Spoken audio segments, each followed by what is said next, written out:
नमस्कार छात्रों, आप सभी का इस चैनल पर हार्दिक स्वागत है।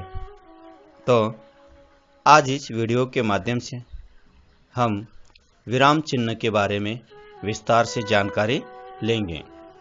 तो सबसे पहले विराम चिन्ह की परिभाषा। तो परिभाषा है, वाक्य पढ़ते समय कहाँ रुकना, कितना रुकना, वाक्य का भाव कैसे प्रकट करना आदि बताने के लिए जिन विविध चिन्हों का प्रयोग किया जाता है उन्हें विराम चिन्ह कहते हैं। जैसे कि मैं यहाँ आपको दो उदाहरण बताता हूँ जिनके शब्द एक ही है, लेकिन विराम चिन्ह का प्रयोग करने से किस प्रकार उसका अर्थ बदल जाता है। पहला उदाहरण है, रोको मत जाने दो, और दूसरा उदाहरण है, रोको मत जाने दो। तो इस प्रकार विराम चिन्ह के उदाहरण हैं। तो विराम चिन्ह के भेद, पहला भेद है अल्प विराम, दूसरा अर्ध विराम, तीसरा पूर्ण विराम, चौथा प्रश्न चिन्ह, पांचवा विस्मयादि बोधक चिन्ह, छठा एकहरा अवतरण चिन्ह, सातवां दोहरा अवतरण चिन्ह, आठवां संयोजक चिन्ह, नौवां कोष्टक चिन्ह और 10वां लाघव चिन्ह। ये जो 10 भेद है इसकी हम विस्तार से जानकारी लेंगे।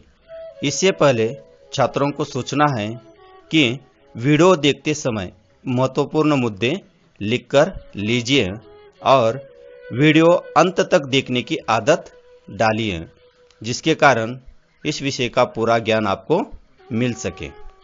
तो भेद में पहला भेद है अल्प विराम। तो अल्प विराम की परिभाषा है, वाक्य में जहां थोड़ा सा रुकना होता है वहां इस चिन्ह का प्रयोग किया जाता है।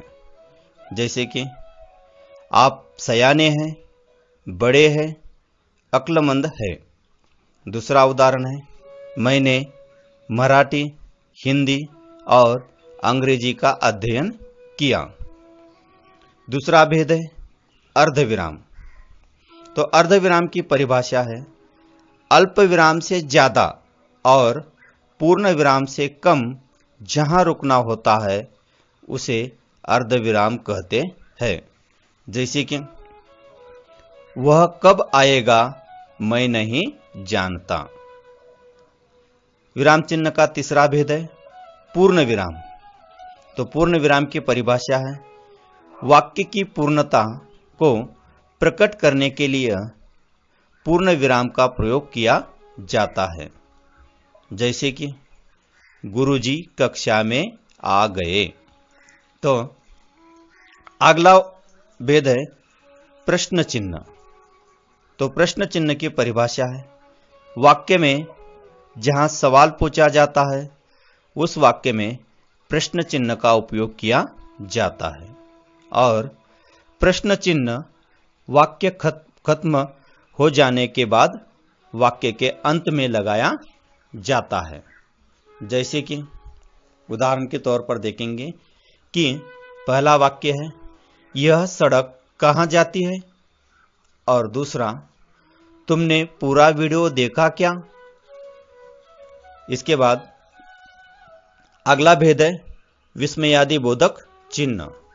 तो विस्मयादि बोधक चिन्ह की परिभाषा है, भय, शोक, आनंद, तिरस्कार, हर्ष आदि के मानवीय भाव प्रकट करने के लिए इस चिन्ह का उपयोग किया जाता है।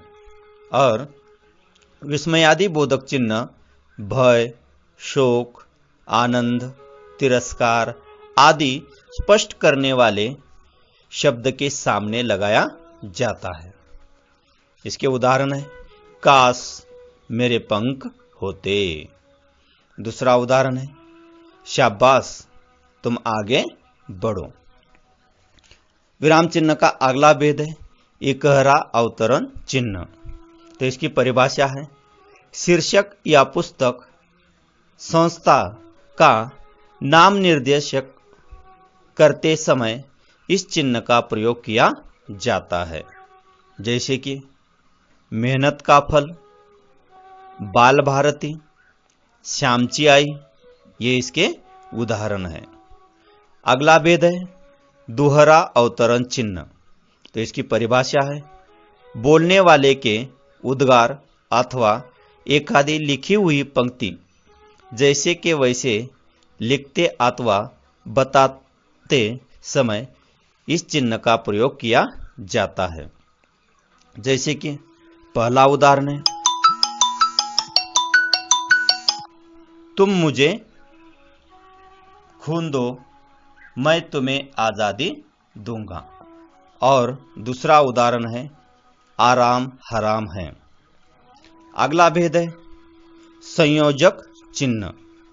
तो इसकी परिभाषा है एक ही जाति के समान शब्दों को मिलाने के लिए इस चिन्ह का प्रयोग किया जाता है।